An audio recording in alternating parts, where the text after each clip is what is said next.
Welcome to this week's program. We're going to be talking a bit about irrigation, not now, but for the future. And we're also going to be catching up with a bit of a character who's going to put us in touch with what's been happening as far as the wine industry is concerned. In his case, pruning. But that's further down in the program. IRD, people pretending they're IRD and scamming. I don't believe it. Yeah, that's a very clever one that's come out this time.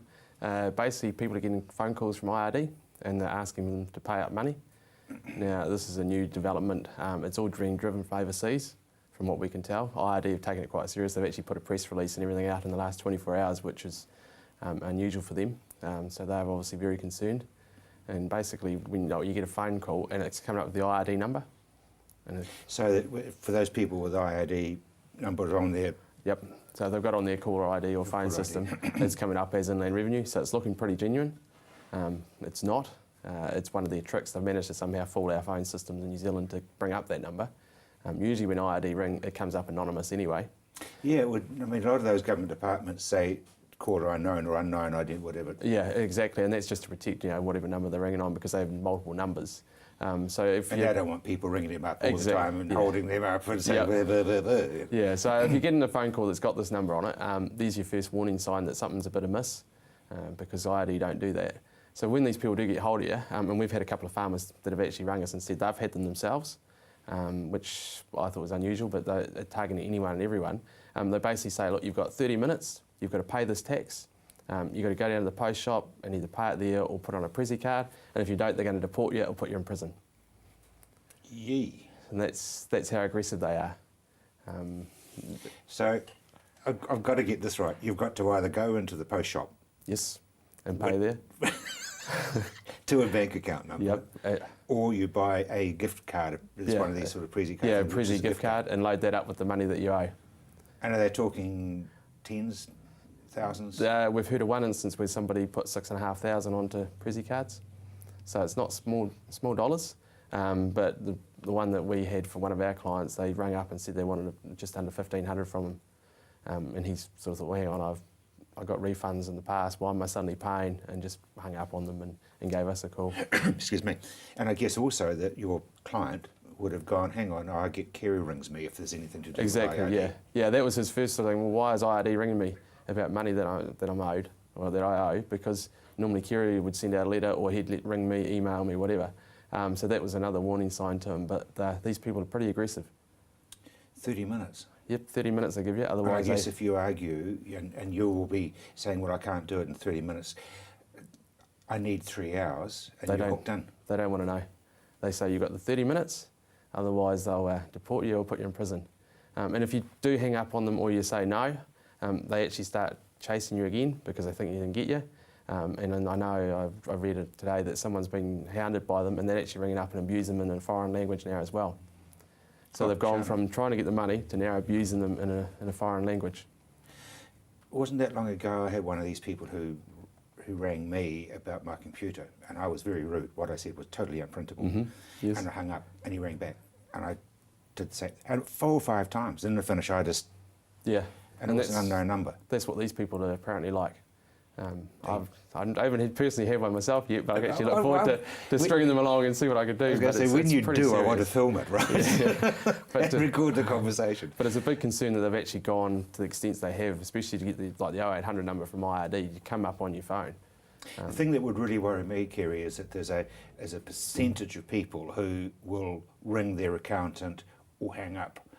But there's a much, much bigger percentage who will take it seriously. Yes, there is. And we've got to get the message out there that, look, if you get a phone call from IRD about your money that you owe, and they ask you to do this, just run, hang up. But they'll keep ringing back. Yeah, there's not a lot you can do about that. You can, an IRD want it reported, so if you do get a phone call, they want you to report that you've had it. They've got an email address you can email, or you just give your accountant a call and say, look, I've had this phone call, and get them to report it, because they need to know how sort of prevalent it is. And they could be taking thousands and thousands and thousands out of us. Yes, definitely. At this stage, we don't know the extent of it. Police are onto it, no doubt. Oh, yeah, IRD are working with all the authorities, including the telecom companies, because obviously they've been roped in it somehow, and so they're trying to see if they can stop these people from making those calls. Let's be very specific. If you get a phone call from IRD, wanting money, you ring IRD or you ring. Yeah, you your ring, you accountant. say, okay, say, oh, yep, I'll deal with it later, hang up on them, ring IRD back or ring your accountant.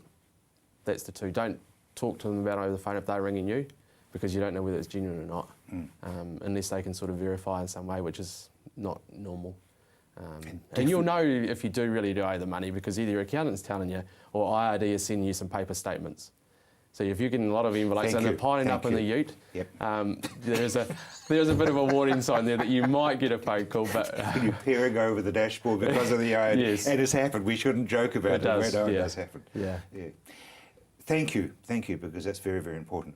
The OCR rate. Yeah, the Reserve Bank came out today and put up another 25 basis points to 3.25. It was expected. The drop in commodity prices in the last couple of weeks wasn't really going to have any impact on this. What it's done is sort of said to the Reserve Bank, well, the governor's come out and said, we're going to slow it down a bit.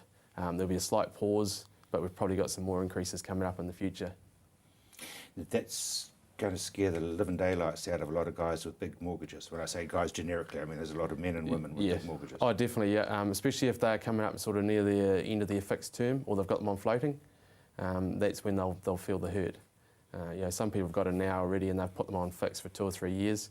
So they've got a bit of breathing space, they've got some certainty. But if they're coming up at the end of near the end of their fixed term and they've had a pretty good rate, some of them have been around 4.5%, 5%, they're going to really feel the pain when it... Is there any sort of calculation that you can do if the OCR goes up 0.15 or whatever it goes up? Yep. What that's going to mean to a mortgage for 100,000? I mean, I know there's some that have got 100 Normally million. you can, if it goes up, 0.25, then you're going to expect to pay another 2.5% on your mortgage. 2.5%. Yeah. So if you're on Or 6 0.25 rather percent. So you'd be looking at another couple of $1,000 sort of thing, probably for the average farm mortgage a year. But it doesn't sound a lot, but with the way the commodity prices are dropping for them and their inability to sort of shift things around. So what I'm going to say is that if you are feeling anything like that, to do your cash flows and revisit your budgets with your chartered accountant. Definitely, yep. Yeah, you should be doing that now, especially with the commodity prices, the way the dollar is, this sitting in the background. People are operating on overdrafts during the downtime of the season. They're the ones that are going to feel the pain immediately because those overdraft rates are going to probably move in the long run. Yep, and it's very kosher for you to get hold of your chartered accountant and say, look, I want to have a monthly meeting with you and let's go over all the figures. Yeah, definitely, yep. Yeah, you should, accountants, that's what we do.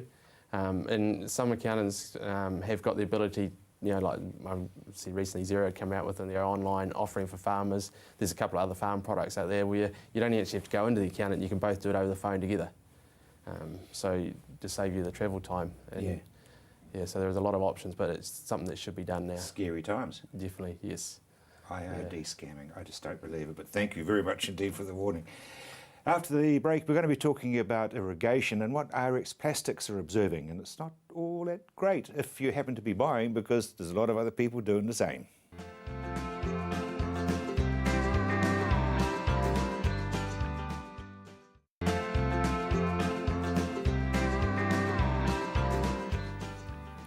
Caught up with Tony Atwell from RX Plastics this week, and first thing I want to know really was how did he look back over the season? It's certainly been wet and it's certainly hard to get on the paddocks, but it has not affected our sales. Very, very busy year. So what people are buying and putting in the yard ready for it as soon as they can get on? To a degree, although I think most of the irrigation companies are that busy that they're just working around the paddocks they can get on. They can't get on too much hill country at the moment, but these lighter alluvial plains, they're just boxing on. So the irrigation is booming. Irrigation is booming, yeah. All irrigation companies are very, very busy. Is it dairy conversions or across the board? I think it's across the board. My experience would be very much across the board. People no longer like uncertainty, and at the moment we do have an uncertain weather pattern approaching by the look of it. All the experts are suggesting that based on the fact that I think no more than most of the South Island has had their average rainfall for the year. We don't often exceed our average rainfall, so the likelihood of us having less than required between now and Christmas is pretty high. Canterbury's always been very heavy. Has it moved out of Canterbury a bit? Canterbury's probably equally as busy as everywhere else, but other places that are non-traditional have also become very busy. Central Otago, there's a lot happening. North Otago, a lot of activity. North Otago irrigation schemes expanded and made some more water available. It's everywhere. What's going in? Because you guys have got GSET, and that looks pretty good to me. Yeah. Well, GSET is certainly got a lot of interest and a lot going into pivot corners. A lot of pivots going in. That's it, really. There's pivots and there's solid set are the two that we notice the most. Having said that, K-line keeps going out the door, and so there's enough people there with the Scottish ancestry to go for the cheaper option. It is by far the lowest capital cost irrigation scheme. Grows a lot of grass, just got to have a little bit of labour, that's all. I guess a lot of people start with that, just like sort of buying a small business and then trading up later. Yeah, I mean, that's right. A lot of people aren't overly affluent and don't want to extend the lending to the hilt, so they can basically put in K-line for 20% of anything else. They'll spend that money, they'll get their farm up to 100% production on irrigation, learn how to irrigate and all of the other inputs that need to go into it, and then when they've made a bit of money in a couple of years' time, they'll just go and put pivots in. The banking fraternity seem to be right behind farmers putting in irrigation. Absolutely, they just like the certainty, and I haven't heard of anybody being turned down who wants to borrow money to put in irrigation. It's that certainty. You can then produce a budget, and you'll make that budget. People, you're saying with the GSETs, for example, that people are now getting very close to 100% irrigation cover, whereas they didn't before. Yeah, very much so. Particularly on the on some of the broken country, the hill country, and odd shapes. Odd shaped paddocks. They can basically fully irrigate it without any labour. What about your exports? How are they going? Yeah, trucking along globally. They're talking this El Nino thing and a dry period, it's increasing interest in a number of our markets. Let's run through some of your stuff. I mean, tanks, you're still churning those out. People still need water somewhere. Yeah, tanks they're one of those things that just tick away, but again, very busy year. In all fields, both the rural field for storage for stock water, but quite a few going into industry. There's obviously a bit of industry happening. We don't sort of see it the same, but we make chemical tanks and specialist tanks. Seeing a lot of interest in those as well. Tony, we've got a hell of a lot of surface water about. Is everything chocolate underground? Shallow, it is, yeah. And again, of course, that leads to quite a bit of drainway heading on out the gate because there's a bit of water to get rid of. But I don't think the aquifers are coming up quite the way people expected. But a lot of surface water about. Makes it hard to get rid of effluent, and we're coming smack bang into a new dairy season. Yeah, and we're certainly noticing quite a few of our max pods heading out the door to people who are putting in a supplementary low application system that will allow them to operate. in the early part of the season when it's a bit wetter, and not contravening their resource consents by using low application. Yeah. Because I mean that is a major problem when you've got surface water lying there anyway. Yeah, absolutely. I mean, you've got to be responsible about it, and most farms have got enough area that they can get spread onto without affecting waterways and that, but they do need to put it on at a very low rate so that if it rains again, it doesn't wash off. Because you reckon it's brown gold, don't you? Absolutely, it's worth a lot of money. There's a lot of nutrients in effluent, and you don't want to be wasting them. You don't want it washing down the road. I mean, there's another group that don't want it in the streams because of the damage it does. I mean, I wouldn't want it in the stream because of the value that it is, as long as you keep it in the root zone of the plant. Yeah, it's a fair enough sort of a comment, and I do apologise for doing the interview right on a very busy road. After the break, we're going to be looking at our own health rather than that of our animals or our soil.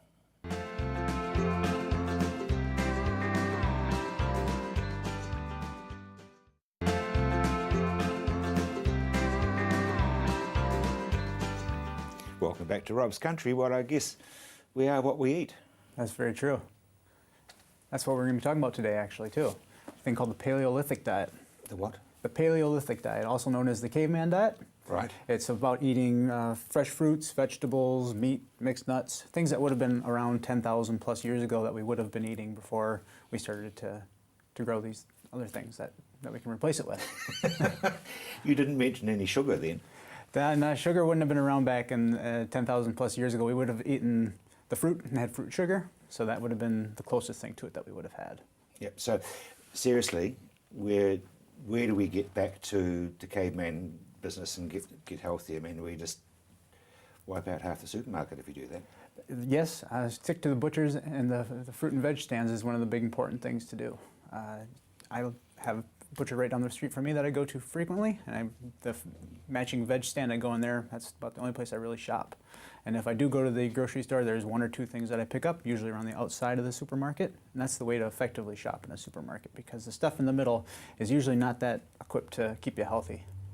How realistic is it for people to shop and eat healthy? To do it right from the start, it's impossible to switch from what we do in the typical everyday to being 100% Paleolithic immediately. You have to implement slowly and slowly and slowly and keep putting more of it into your diet as you can. Otherwise, if you go strictly from having the typical diet that you're having now to 100% paleo, you're going to fail within 2 weeks to a month typically. So there's an exact routine that you should follow to get yourself into it and slowly add more and more and more of that diet into it. So give us that guideline. So what I typically do with my patients is I have them for 2 weeks cut out the food intolerances that they have. So there's usually one or two foods that we all don't deal with very well, and it makes us gassy or bloated or have indigestion or reflux. And we all know those foods that we have that might set us off a little bit more than others, or we might not know what it is and just be miserable all the time. But avoiding those foods is what I make everyone start with doing, and eating lots of vegetables. Does that list change depending on the person's metabolism? It varies with everybody. So some people may be, gluten is a very popular one. Other people are dairy. Some people could be mixed nuts or tomatoes or other things that are potatoes that set off their body and cause them to be worse. And it varies for everyone, so you can't predict it blindly, but there's usually a set of symptoms that correlate to each different foods. Now, one of the interesting things is that people that I know who Yeah. become gluten intolerant Yeah. Have very different symptoms, and sometimes they don't even realise they're having symptoms. There's a widespread effects that specifically gluten can have on you. There's papers out there in scientific journals that say that gluten is related to mental imbalances, so that can throw off your neurotransmitters in your brain, as well as upset your digestion and upset skin issues and many other things. See, a friend of mine was having God knows how many blood samples. There's nothing left inside her, I don't think. Yeah. And they couldn't find it, and they couldn't find it, and they couldn't find it. And then all of a sudden somebody said, you're gluten intolerant. Now she's fine. Yeah. And so one thing that we want to distinguish the difference between is celiac disease and gluten intolerance. So if they do a normal blood test, they'll say, okay, you don't have a celiac disease, which is a gluten complete allergy. And that's different than intolerance, because you might not have the response in your body with your antibodies that are setting up the response. But that doesn't mean that you deal with it 100% well. You might not break it down and digest it 100% well, but your body might not be attacking it in the same way. And so it's hard to find with lab tests to do that. So if you go off the diet and do a 2-week trial elimination diet and see how your symptoms improve, and then do a massive reintroduction, that's a good way to tell and see how you're doing on that. Yeah. And you laugh because that's exactly what might happen. Because if it makes you feel a lot better, and then you have a whole bunch of it, you're going to know if it's bad for you, because you're going to be laying on the ground going, why did I do that? And and then if somebody says, oh, that's not a problem, if somebody says that's not a problem, you're going to look at it and be like, tell that to me while I'm laying here rolling around on the floor. And so it really paints the picture quickly. This is a problem for you. That's right. You hit your thumb with a hammer to see whether it's numb. It's a very similar thought process to just make you be completely miserable, so that way you can't deny that it's bad for you. Yeah, And right. that's how you really get somebody to believe and understand that food is what's doing a lot of their problems to them, is when you get them off of it, they feel better, and then cripple them again with the food. So what's happened since the caveman time and us now, because gluten intolerance, or people say, I have to be gluten-free now, is so prevalent. It is. Well, we're getting less and less active as we go along too, so we can't burn off these foods by being out running a marathon or working out in the fields all day Or long. chasing something with a spear. Or chasing something with a spear. So let's say even 2,000 years ago, we would be much more physically active, so we could handle that little bit of bread that we might have had, and it would have been burnt off faster. Unless you're really sensitive to it, then you might have had some of these weird diseases that are starting to pop up.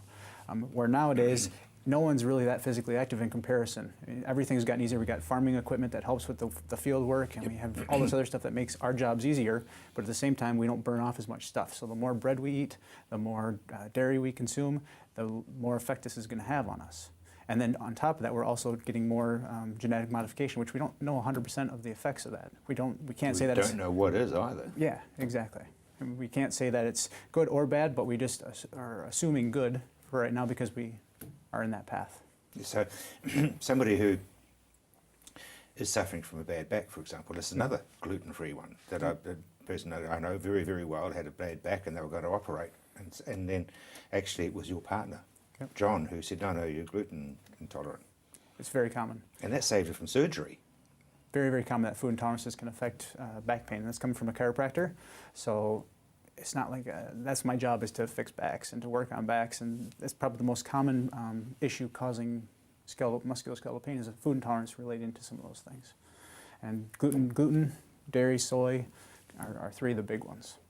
Soy is an interesting one, because a lot of people have soy because they are green and all that sort of stuff, and there's nothing more genetically modified than a soy plant. That's exactly correct. And that's why I think it's probably an issue, because otherwise it's a vegetable that's been around for a long time, and since it's been getting modified, then it's when it becomes an issue more. There's also a few other principles to the soy plant where it's goitrogenic, so it affects your thyroid, and it also has some other things to it that make it be not as beneficial as we like to make it sound in the health realm. You notice I haven't brought up alcohol, but I suppose I should.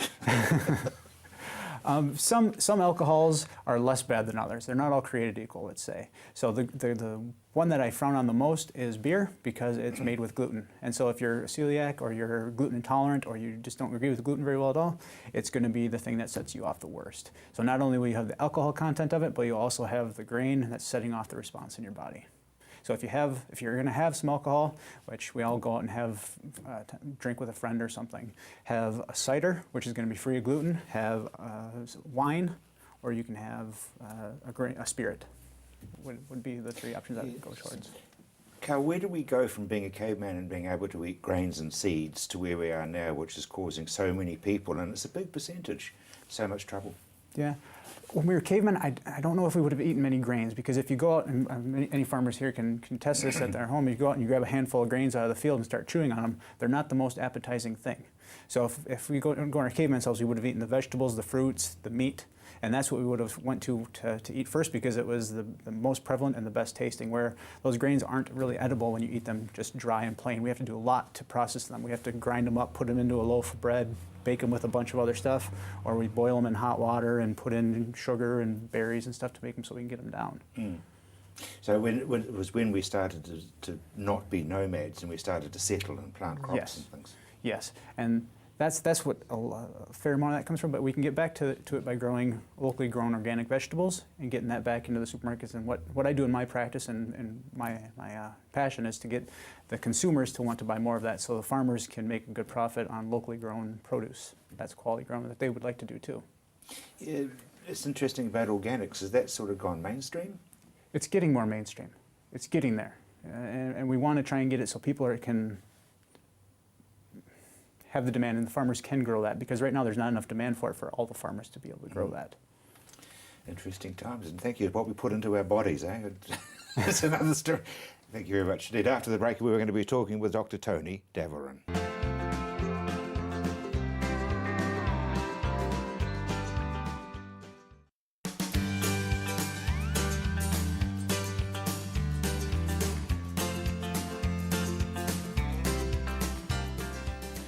Back to Rob's Country.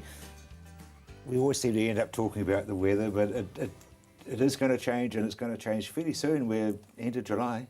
Yeah, we're a month away from spring, effectively. 1st of September is spring. We're still, all the weather guys and all the long-term analyses are saying that we are still heading for an El Nino, Which is dry. which is warm, dry, westerly. East coast is going to be dry. All the way down. All the way down.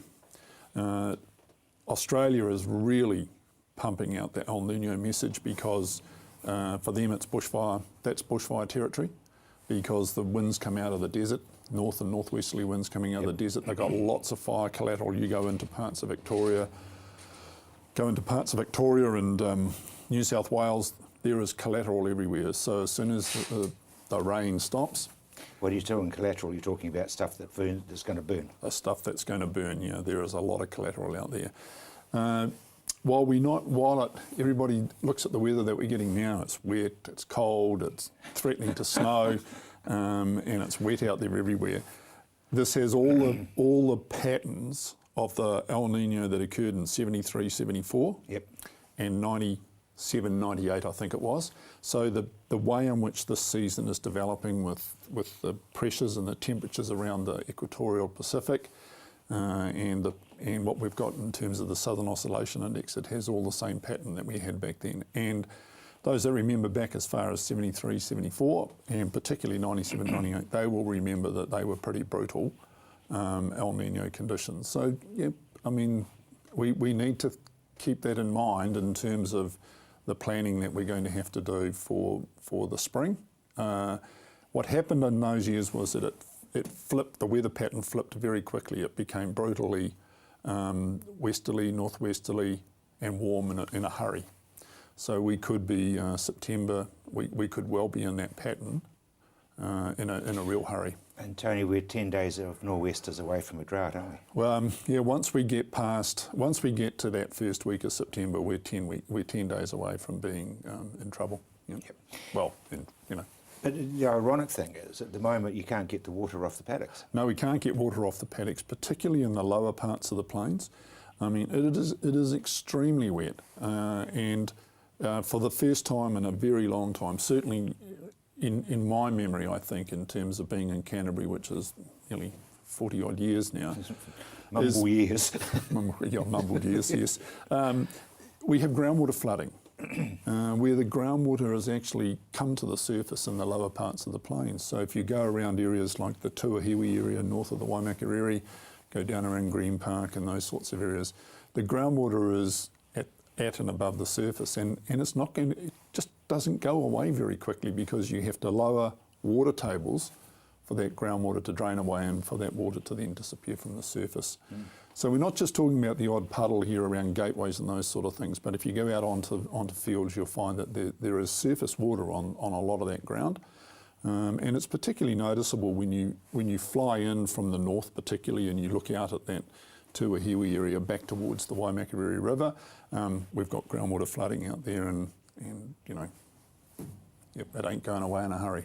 What about the rest of the country? Has it been copping it as well? I mean, Yeah, we know look- Northland has, certainly. Yeah, Northland certainly has. The Waikato is very wet. There's you know, from the cropping point of view, guys are having trouble getting some of their early crops into the Waikato. You know, there's a lot of onions and potatoes grown in that area. They're struggling in those areas.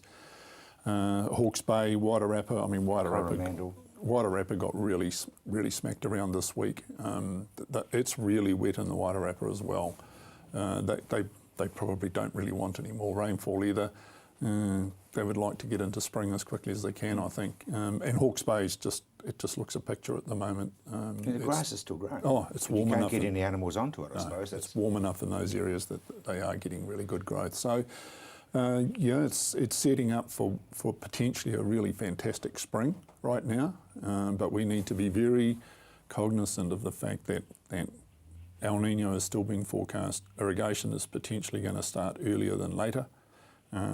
Seems ironic, I know, totally ironic, yeah. You know, I sort of feel embarrassed when I say at the start of the program, we've got to talk about irrigation in this. Yeah, right, Rob. We're a month away, honestly. You know, I think if El Nino really does kick in, we're just over a month away from probably flicking the switch in places, and that might be really hard to believe right at the moment. But you know, we're not that far. You know, the winter's gone. Winter's rushed us by. Yeah, no snow. No. Do we touch wood on that one? But the nice thing is that if it does really turn strong, El Nino this year, we're going to go into the season with fantastic groundwater reserves. The shallow aquifers, we just talked about them, they're above the ground. So that surface water aquifer, that unconfined aquifer is just about at the surface in a lot of places. The next one down is just about at record groundwater levels, and we're starting to see fantastic responses in the lower aquifers. You know, it just takes time for the water to get down 80 metres or 120 or 200 metres. So we're starting to see great responses in there, and they'll carry on all the way through the irrigation season. So we have got really, really good groundwater reserves going into this irrigation Now the snow season. down the centre of the South Island is there as a reserve. Yep, it's there. It will keep the rivers going long into the summer. We'll get a reasonable melt, particularly to the south of us here. You know, up until this week, they were looking a bit devoid of snow in the backcountry, but they certainly got a good dose this week. Yeah, because we were. I mean, the skiers were all mumbling. Oh, yes, terrible skiing. I flew into Queenstown last Monday to go to a hearing in Te Anau, and I mean, Coronet Peak was barren, and the Remarkables, well, there was only a smattering of snow at the top of the Remarkables. Cardrona had pretty good snow. The Pisa Range was pretty much covered. So they were the only ones that really were open. So the snow was pretty devoid down in that area. And of course, there's nothing when you come north, when you get up around Round Hill and Mount Dobson and those sorts of places. They were barren. So we've had a pretty reasonable amount of snow to keep Centre of going. North Island. How much of that snow actually does go into irrigation areas? Yeah, very little into the irrigation areas. I mean, the big irrigation areas in the North Island are the east coast. Wairarapa all the way up to Gisborne. They're dependent upon getting rainfall recharge, and they've had plenty of rainfall recharge this year. So they're looking pretty good in terms of groundwater for irrigation this year. And the power companies will be looking for a boomer year. Yeah, they'll be looking for a boom year. They'll be looking to sell lots of power. So an El Nino season will be very good for them. There'll be a lot of electricity. Buy your shares now. Yeah, there'll be a lot of electricity used this summer if we kick into an El Nino season. Yep. Most people are up to date as far as maintenance and things are concerned?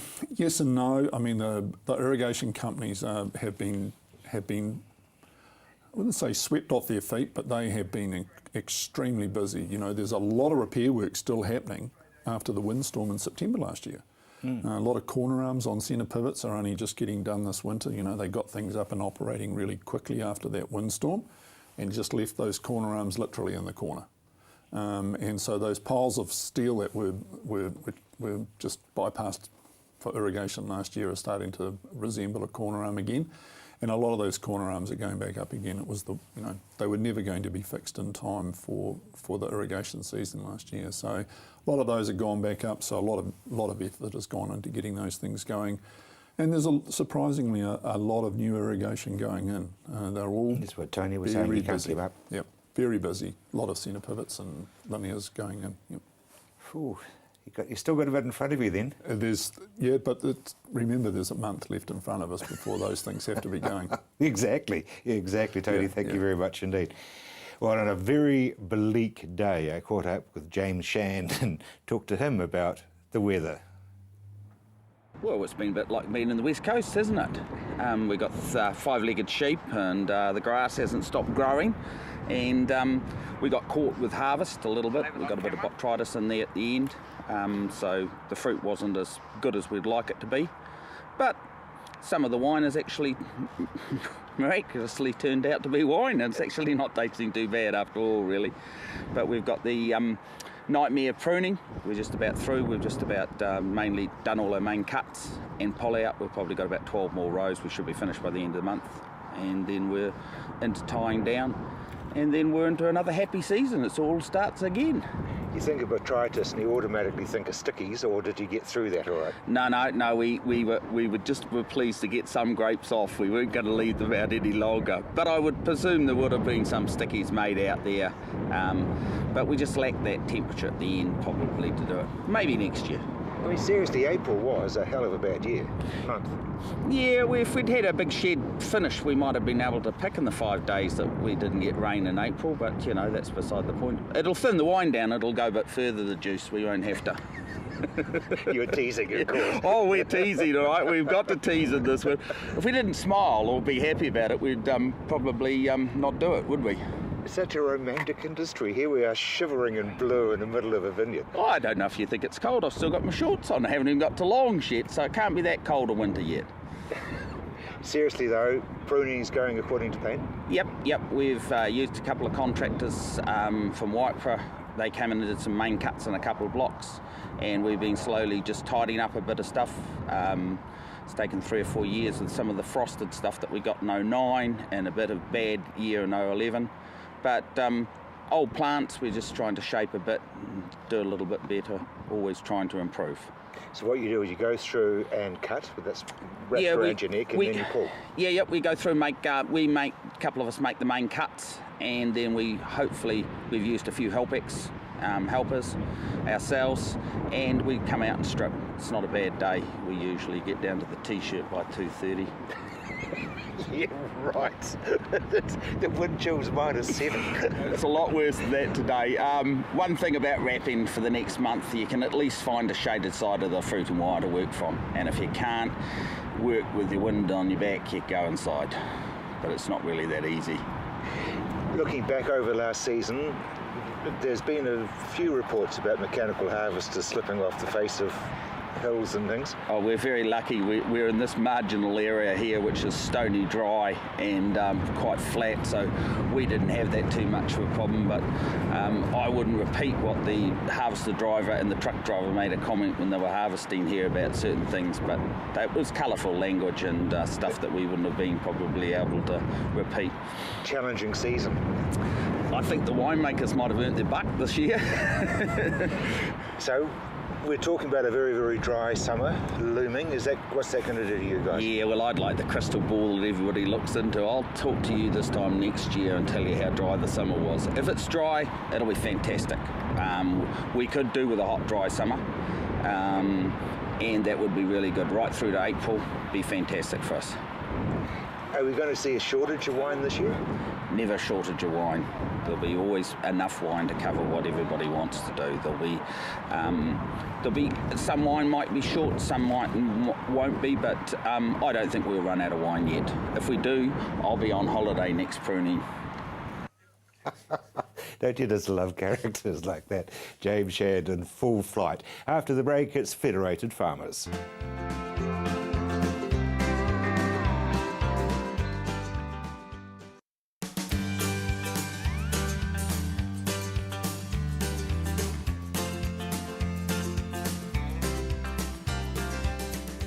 Back to Rob's country.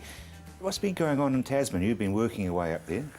Yeah, well, I enjoy going up to Tasman, but lately things have been a bit tricky up there, just with a process the council are going through with wetlands. They've finished up. We have a wetlands plan in place on the coast, and that plan requires that the council give some idea of where their wetlands rules applies. And to that end, they've been making maps of wetlands. So those maps show where wetlands are likely to be. Are likely to be. Yeah. So it doesn't show definitively where they are. It shows where you're likely to find wetland area and where the rules are quite likely to apply, and you should be more careful when you're undertaking your activities. I'm loving this word likely. Because, Oh, well, I mean, yeah. seriously, people are going to go, yeah, right. Well, it's better than nothing is the argument, and I tend to agree, because up until now the wetlands rules have applied to the entire district, all land in the district, and they still do. But now that's been narrowed down a lot, and it's a problem because the Resource Management Act, which we all know and love and which I deal with every day, doesn't provide a very precise definition of wetland. And it's pretty much any patch of wet ground where wettish sort of plants grow, and it's not particularly helpful. It's been a huge bone of contention and concern right from the day that RMA was gazetted, some 25 years ago almost. And now what Tasman have done, if they said, no, we're going to narrow this down, we're going to say, if you're worried about wetlands, have a look in these particular areas on your property. But the trouble is, in areas like St Arnaud and Murchison, you're still talking about very large areas of people's farms that they graze, and they've probably been grazing them for 20 or 30 years, and as long as really their families and them have been there. Some of them since the 1800s. Yeah, exactly. They've been there a very long time, some of these people, and then someone comes along and says, oh no, we think that these rules apply in this area. And it's hard for Tasman District because this is what they're required to do under law, but it's also very hard for the community because, some of them, it's most of their farm that's been included in that area. Some of them have really small areas, small parts of their farms included, but to them the principle is the same. It's an intrusion on private property rights, and private property rights are, at the end of the day, the basis of our society. I mean, if you can't secure your property rights, if you can't know that you're going to spend this money and make these investments, then how on earth can the bank be expected to lend you money? If you can't secure your right to your property and to have that bundle of rights, which entails an ability to use land, if you can't have that secured and assure a bank, for example, that you can secure those property rights, what basis have you got to do anything with your property? And that's the issue here, is that the RMA doesn't specifically recognise property rights, and at times it becomes very, very concerning to people. Would this be a case of a law being tightened up by a result from a case such as this? No. It's just how the law was. It's been all the way along, but it's not until now that Tasman District have gone into these really tricky areas where they know, there's a lot of wetland areas on these farms. They know they have duties and roles and responsibilities imposed through the RMA, but they also have a duty to their community, and they're really caught in the middle. And our members are caught as well because some of them are really worried about where they are and what might happen next. So you're spending a bit of time up there then? I haven't been spending enough time up there. I'm spread over such a big area that it's really hard. I go to the West Coast where we have another wetlands project going on. Yeah, tell me about the West Coast. In a way, we're at the other end of a process. A plan was notified more than 10 years ago to manage around about 20 wetlands thought to be significant on the West Coast. Well, they were known to be significant, and they were put in a schedule and mapped, and that went through a court process, and one thing led to another, and we've ended up in the Environment Court for about 6 or 7 years with multiple appeals. So we would resolve one set of issues in an Environment Court appeal and mediation, and then we end up having to deal with another and another, and it's ended up lasting a number of years. And all that time through, we've had to be very quiet about what we're doing because, there's a certain discipline you have to have when you're in an Environment Court process to not be prejudicing the decision of the court. Contempt of court. Yeah, and also the good faith that you enter into with Environment Court mediations. You've got to be quite careful. And we went through that process we started with 20 odd wetlands, and the first thing that happened was, as a result of submissions and environment and directions from the court, we ended up including another 220 wetlands, or thought to be significant. So we had 2 categories. 6,000 hectares of that was on private land, dotted around. Mostly it was small parts of farms, little bits of farms. Some of it was really significant areas of farms. But again, it was contained within a court process. So over time, we had the maps come out, which were on private land all over the West Coast.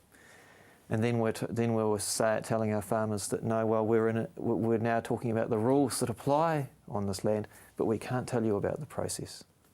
So again, we were negotiating through painstaking mediations with various parties, Department of Conservation and Forest and Bird included. And you know, they're very, you know, justifiably, they're very passionate about what they believe should or should not happen in wetlands or areas thought to be wetlands. So you can imagine trying to get West Coast farmers and people from Forest and Bird or Department of Conservation coming down from Wellington and trying to tell them how they should manage wetlands in a mediation process. I'm trying to imagine this. Very difficult. But now, after all this time, we finally come to a point where we are reasonably happy. And we're reasonably happy for 2 reasons, because all through the process, we've managed to protect and secure through our advocacy, the rights of farmers who have wetlands to continue to use them as they have in the past. Yep. If they had land that was actually grazing land and not really a wetland, they can keep using that land. Yep, we're just about out of time. So there's a good process going with the council to figure out what is really a wetland and what isn't, and that's working very well as well. So a lot of land is coming out that wasn't really a wetland, so it's good. My total congratulations to you. I don't know how you do it, but thank you very much indeed. Rob's Country is a weekly program, and I'm very glad you were able to join us. And if you didn't see it this week, you can catch it again next week. Bye now.